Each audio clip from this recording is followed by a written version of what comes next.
Corey Seager is coming back, but is it too late for him to save this offense and this season?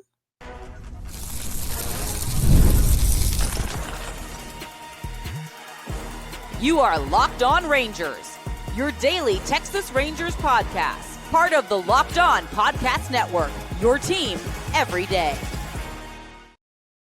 You are locked onto the Texas Rangers, the first and best daily Rangers podcast. I'm Bryce Patrick, a cripplingly addicted Texas Rangers fan, covering this team for 12 seasons, including all 7 as the founder and host of this podcast. Thank you all so much for making Locked On Rangers your first listen every single day. If you're not already, you can follow me on Twitter at Bryce Patrick. You can follow the show at Locked On Rangers. Hit subscribe on your favorite podcasting platform and on YouTube, where the best way you can help grow the show is to comment nearly any single thing below. Now, on today's show, I'm talking about Corey Seager coming back, Nathan Evaldi leaving this game early, and if it's just too late for really anyone to save this Rangers offense. Now, the Rangers won last night 2-0. One of the runs scoring on an absolutely wild attempt at a pickoff play on Wyatt Langford at third base, to the point where the Rangers had runners on the corners, and I thought that they might end up sending Josh Young all the way from first to home, because they have just had such an impossible time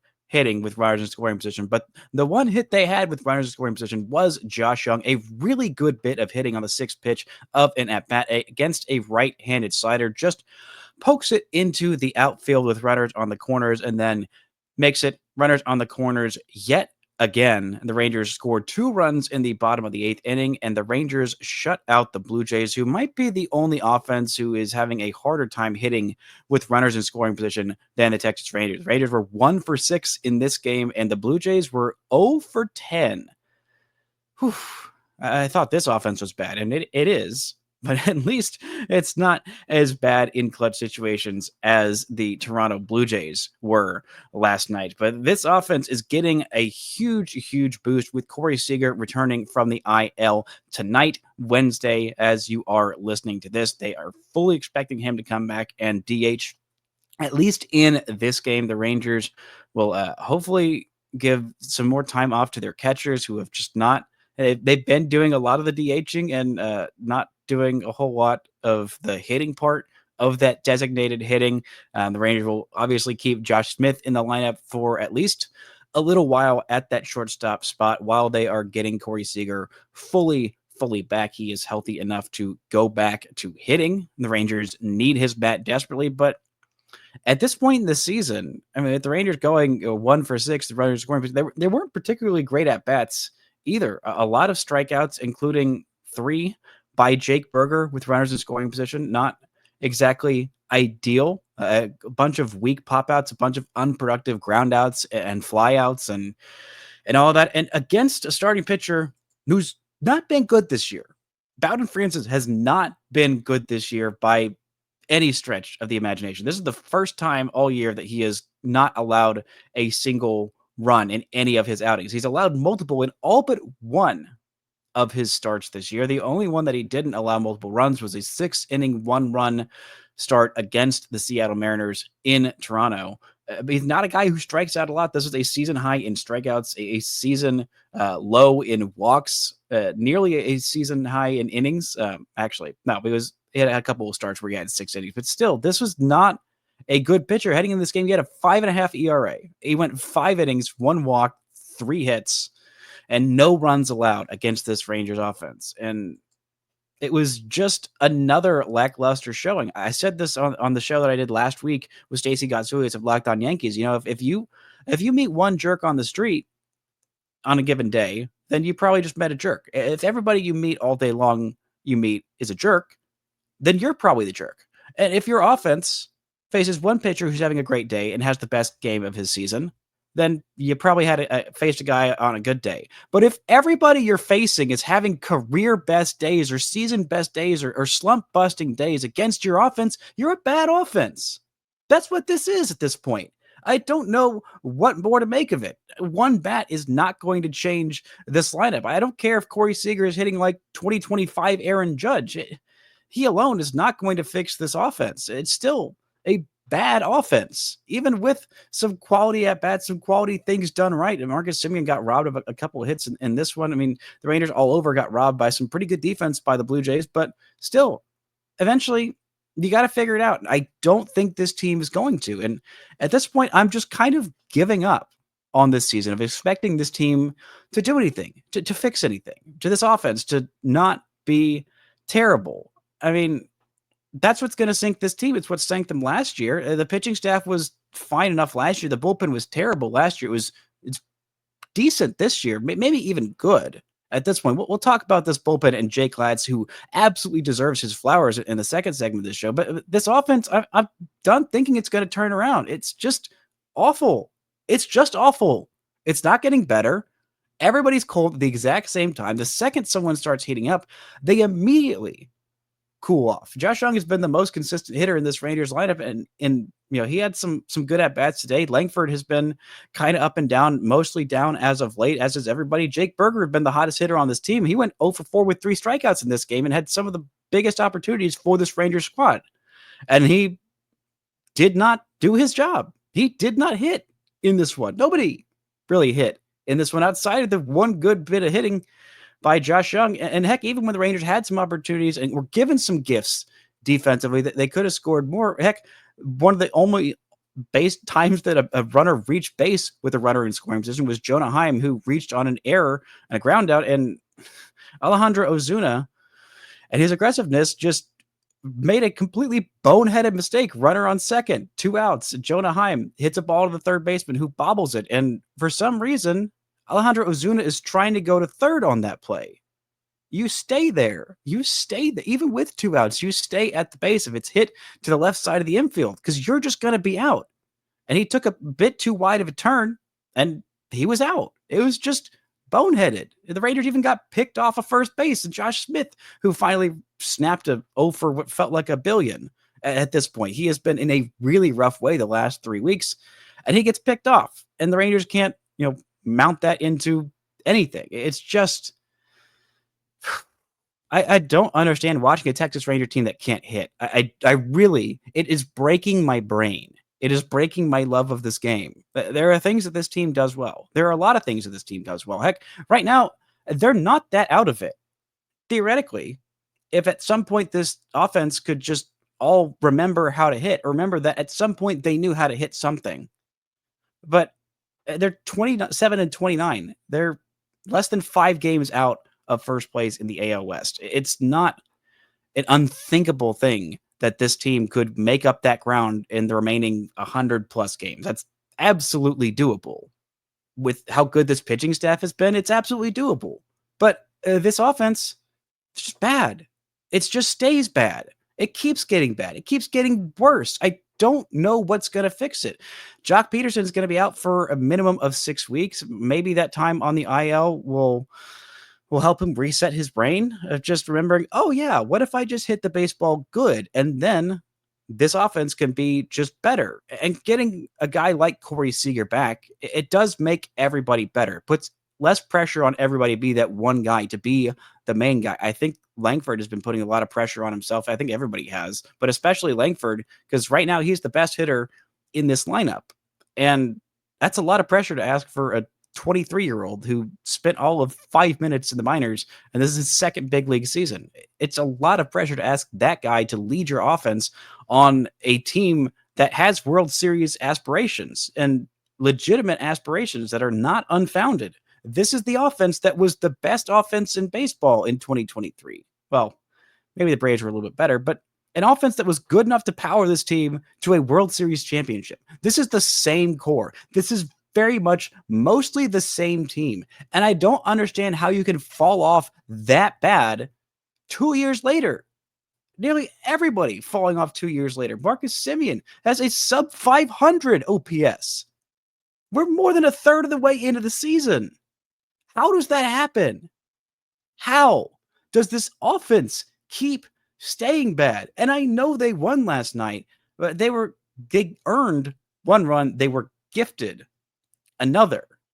And against a team with this bad of an offense, even with this pitching staff stepping up, it just feels like time to say, all I'm just going to watch baseball for watching baseball. And my hopes of this team getting to the playoffs or even finishing above 500 at this point feel like they are not going to come true.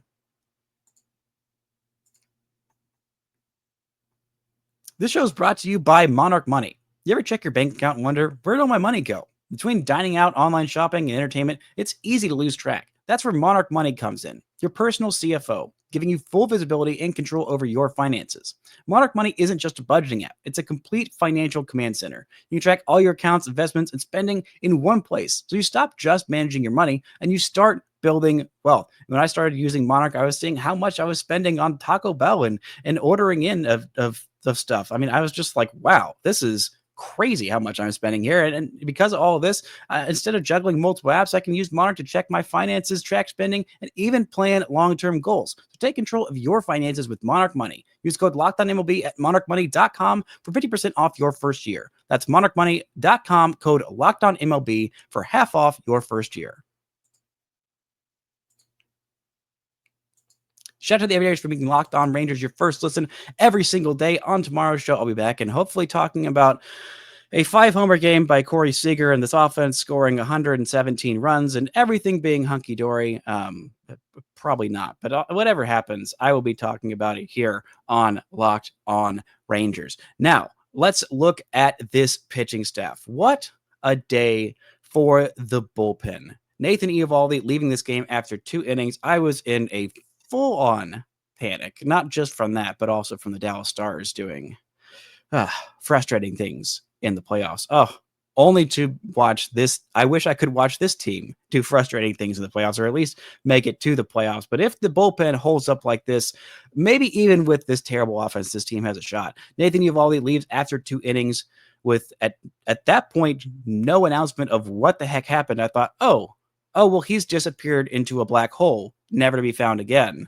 He has left this earthly plane into another universe, and we will never see him again, because that's the way things have been going for the Texas Rangers. But it turns out that is not what happened. It was just some tricep tightness in his right arm, something he has been dealing with and pitching through for the last couple of starts, but this time it was just a little bit too much. Nathan Evaldi, ever the competitor, ever the bulldog, the big game Nate wanting to get the Rangers off of this skid, wanting to maybe grab a bat and start hitting and fix this team.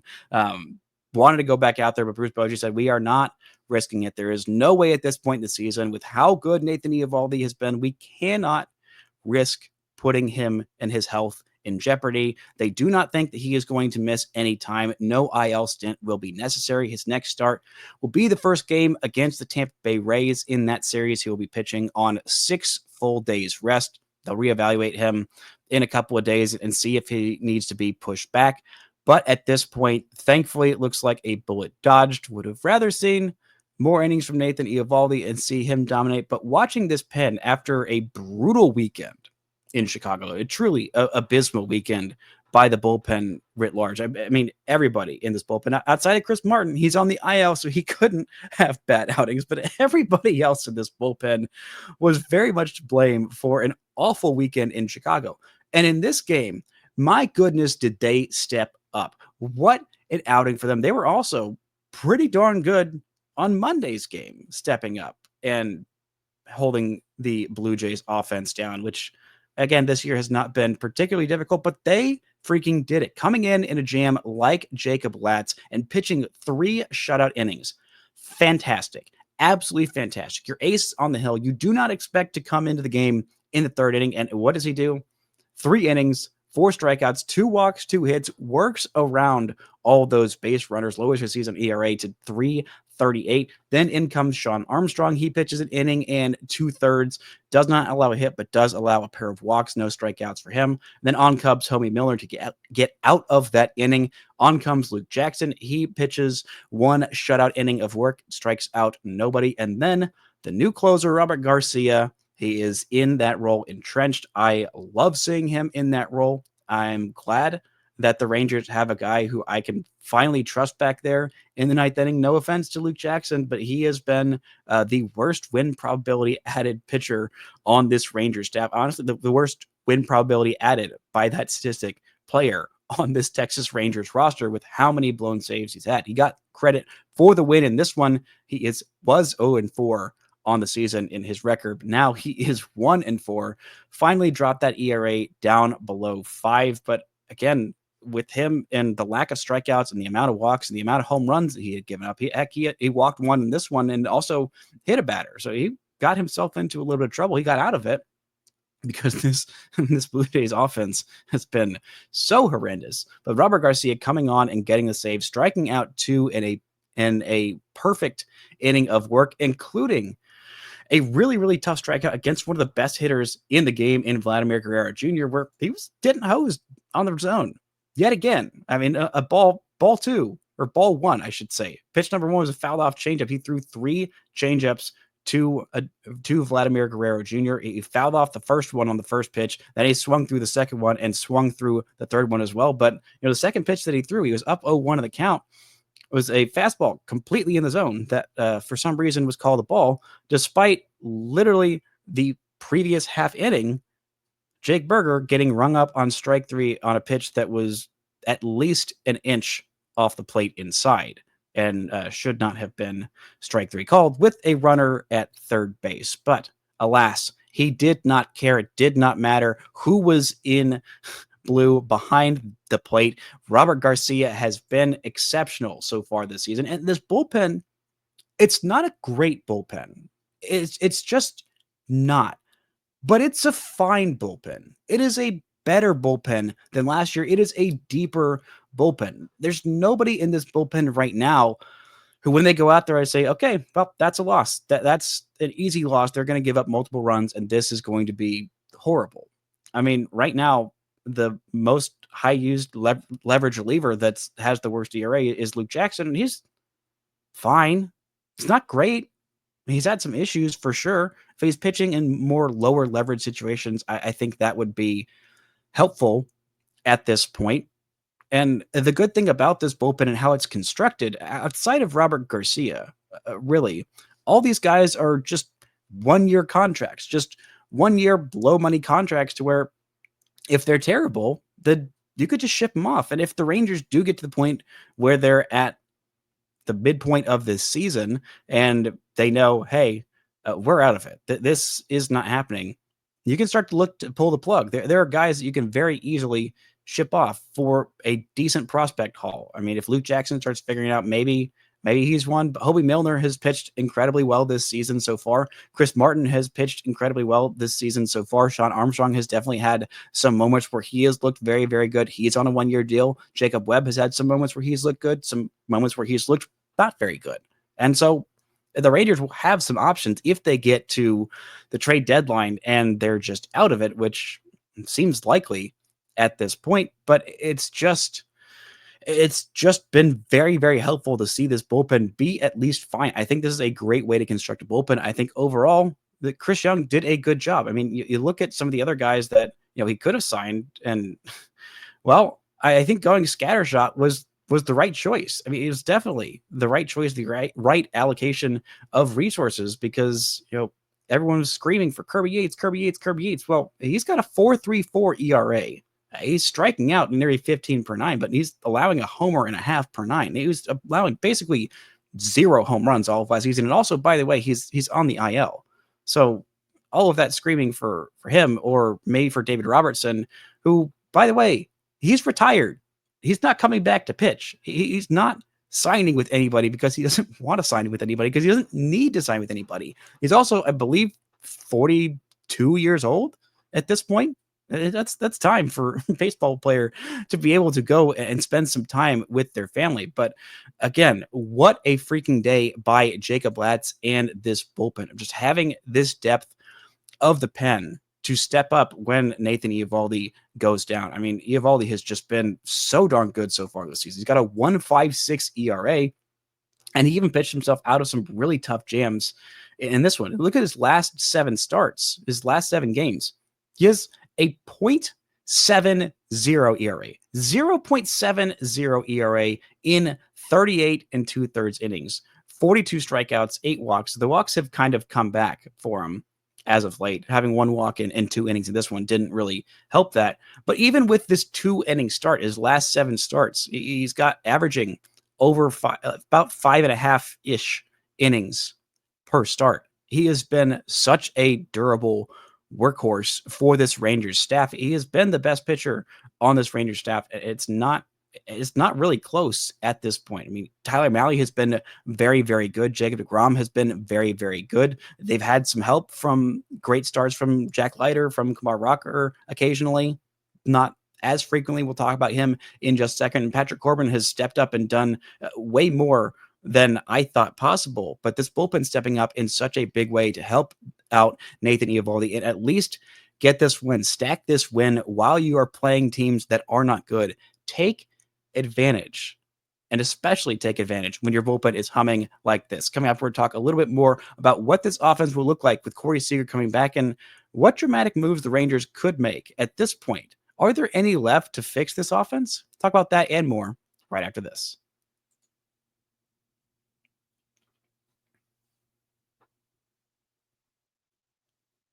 Now, the Rangers are getting Corey Seager back tonight, and hopefully that will lead to a cascading effect of just everybody being a little bit better. But in terms of the dramatic moves left to be made, it feels like they've been made. There's not that much more that Chris Young or even Bruce Bochy can do to kind of tinker with this lineup. I mean, Bruce Bochy was not a guy who just would always tinker with the lineup. Usually your lineup is your lineup. Guys like to know where they're hitting, where they are in the order, where they're playing in the field, and just have that routine and that consistency. They thrive on it. And so far this season, it feels like every 3 days there's some kind of shift up in this lineup. It has just been chaos. And maybe adding Corey Seager back is the one thing that this offense needs to remember. Oh, yeah, we can all hit. It's not just Corey Seager's job to hit. It's everybody's job to hit. And it will have a cascading domino effect on everybody else in this lineup. But look at some of the guys who have been the worst defenders over the last couple of weeks. Adolis Garcia and Marcus Semien, they're here. Marcus Semien, there's not much you can do with him. He's had a couple of singles robbed from him over the last couple of weeks. He's not hitting the ball hard. He's not hitting the ball over the fence. He is not hitting the ball in the gaps. He's just not hitting the ball really at all. And if him and Adolis Garcia weren't playing elite defense at their positions, then they might already be gone at this point.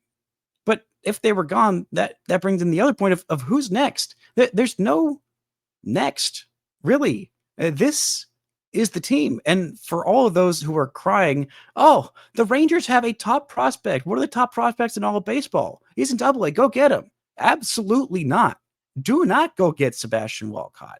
Do not call up that teenager well before he's ready to try and save an offense that might already be dead and just completely tank his career.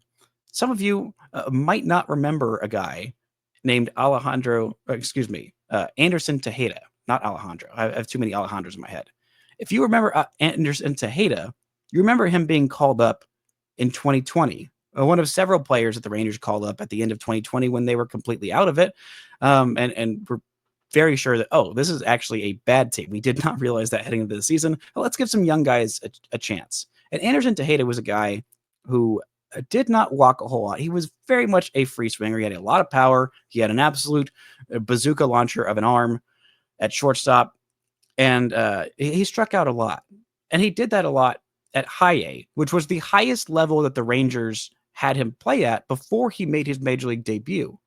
And now he's 23 and out of baseball entirely. He hasn't been in any affiliated ball, in any kind of baseball context in the last 2 years.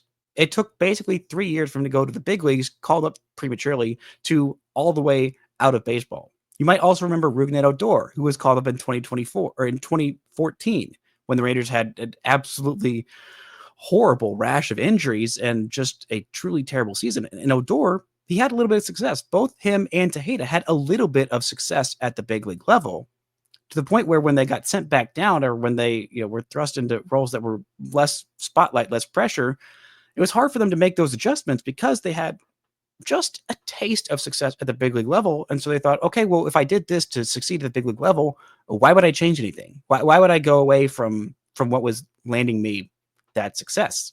And Walcott is a great prospect. He has a very bright future. He is a very talented individual. But at this point, he's played 47 games above 8 ball. 47. 42 of those have come this season. He played 7 of them last year. He looked amazing in Frisco in those 5 games. He had a 984 OPS on the season. This year, it's been a little bit more of a struggle. He was working his walks a whole lot early on in the season. He's been pressing a little bit more as of late. And, the last 7 days, he's looked, pretty good. He's got an OPS north of 1,000 in the last 7 days. But, you look over the course of this season, got a 761 OPS. That's not burning the house down. That's really, really good for a 19-year-old in Double-A. That's excellent for a 19-year-old in Double-A, but he is still a 19-year-old who is in Double-A.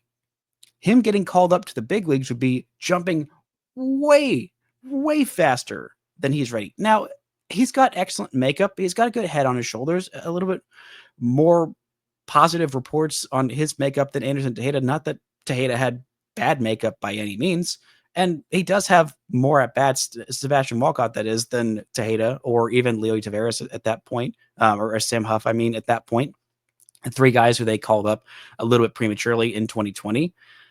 But he's not going to fix this offense. And also, where does he play? You've got to let him merit it. You've got to let him keep working and keep developing. He needs to learn to stay the right amount of aggressive at Double-A. Right now, for me, that is the biggest thing for him. He was working his walks a whole lot early when pitchers were not pitching to him, but now he's expanding his zone a little bit more. He's going back to some old bad habits. Pitchers are learning a little bit better how to game plan against him. And then you have to learn that cat and mouse of development of, okay, I had success of, ambushing first pitch fastballs in the zone, but I was chasing breaking balls outside the zone. And now they figure that out. Now I have to learn to lay off those breaking balls outside the zone and learn how to punish breaking balls in the zone when they're hangers or things like that. It's just always a development cat and mouse game of, okay, now I make adjustments. Now they make adjustments to me. Now I make adjustments to them, and they right back and forth and back and forth and back and forth. The best players in baseball are the ones who can make those adjustments the quickest when they start to slump. Like Corey Seager, he does not slump for very long. His slumps are not extended. So whenever he's doing something that is not working, he'll change it up and he'll fix it pretty quickly. Now, Wyatt Langford had been the same way through the minors. He was incredibly fast at that. That's why I still believe in his potential to be an exceptional player. He already is an exceptional player with 10 home runs and 10 stolen bases through 50 games that he's played so far this season. But with Walcott, he is still a long way off, and it is still a huge jump right now between Double-A and Triple-A, and an even huger jump between Triple-A and the big leagues. And it's not like there are a whole bunch of other prospects that are just waiting to come up and do damage. We've seen all those prospects that everyone's been crying for. We've seen them. We've seen them have not much success. Dustin Harris had a couple of nice moments, but overall, not particularly exciting. Zeke Duran went down and looked a lot better in AAA, and so far can't really find playing time. I guess the Rangers aren't believing those changes are legitimate. We've seen Alejandro Ozuna up, and he's had some good moments, and I think he'll probably stick around for a minute, but he's not fixing this offense. And same with Blaine Crim. He's back up with the Rangers at this point. He's 0 for 11 at this point in his big league career. Has his first walk and has struck out almost half the time that he's been at the dish in the big leagues. It's not like there's some magic secret bullet that's waiting on the farm. And honestly, this farm season has been pretty disappointing. It's not been a whole lot of great breakthrough players that we didn't expect. Alejandro Rosario is out for the season with Tommy John surgery. I was really looking forward to seeing him in Frisco this year. We have seen Winston Santos sidelined for multiple months with a back injury. That is incredibly frustrating. We've seen Cole Drake and Mitch Bratt out there in Frisco absolutely dealing. That's been very exciting. That's been a very good development. I'm pretty sure both those guys are going to be big league capable starters at some point in their career, but there's no bats. There's no bats that are right there waiting to break through on the surface. There's not help coming. It just needs to come from this offense being better. Now, maybe Corey Seager fixes this. Maybe he doesn't. Maybe it just gets incrementally better. And I'm really just wanting this offense to be okay. And at this point, it's just not. They're not okay. They're not bad. They're very bad at this point, which is an incredibly infuriating thing to watch when your pitching staff is one of the best in baseball. But even after a 2-0 win, it's just 2 runs. And I'm starting to think that, well, even if this offense stinks, even if this team just stinks, I'm going to try my best to enjoy baseball.